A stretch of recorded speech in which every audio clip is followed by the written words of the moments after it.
For those high school football teams that began practicing this week, it was more about conditioning because, well, the UIL does have rules. They say 4 days without pads before the real fun can begin. So guess what 4 Southeast Texas high school football teams did last night?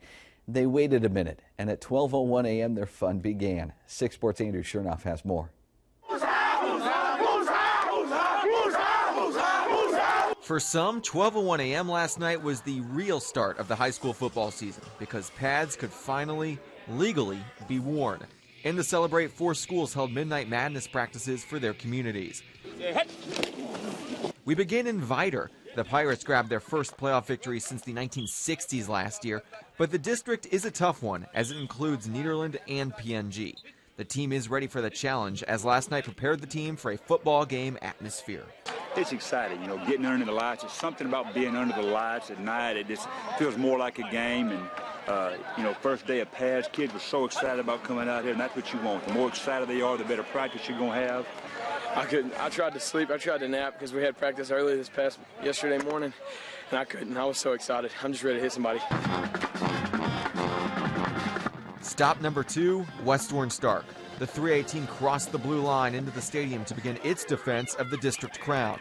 This was the first year of Midnight Madness for the school, and the fans sure did come out. The fans have always been great here at West Orange Stark. I've been here for 30-something years. We've always had a good fan base and everything, so it's midnight here. It's after midnight to look at the people still in the stands here, so it's a big deal. As for the Mustangs this year, the expectations are high, just like every year. We have a pretty good defense coming back, so we expect to win district. We expect to go into the playoffs.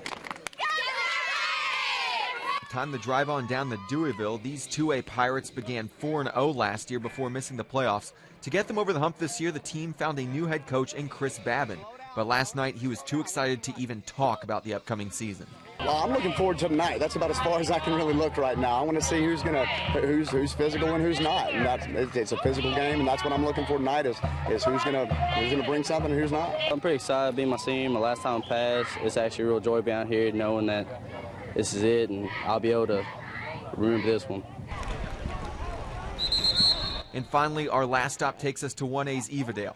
The school has been doing Midnight Madness since 6 years ago, and Coach Mark Williams has loved the support. We've had a lot of people really support us, and the first time we did it 6 years ago, we thought we'd probably have a few parents, and you know, we had the whole town out here, and so it's kind of been an annual event now. Evadale won its district championship last year, but a move to a new district this year poses difficulties, thanks in part to a couple teams that could cause problems for their opponents.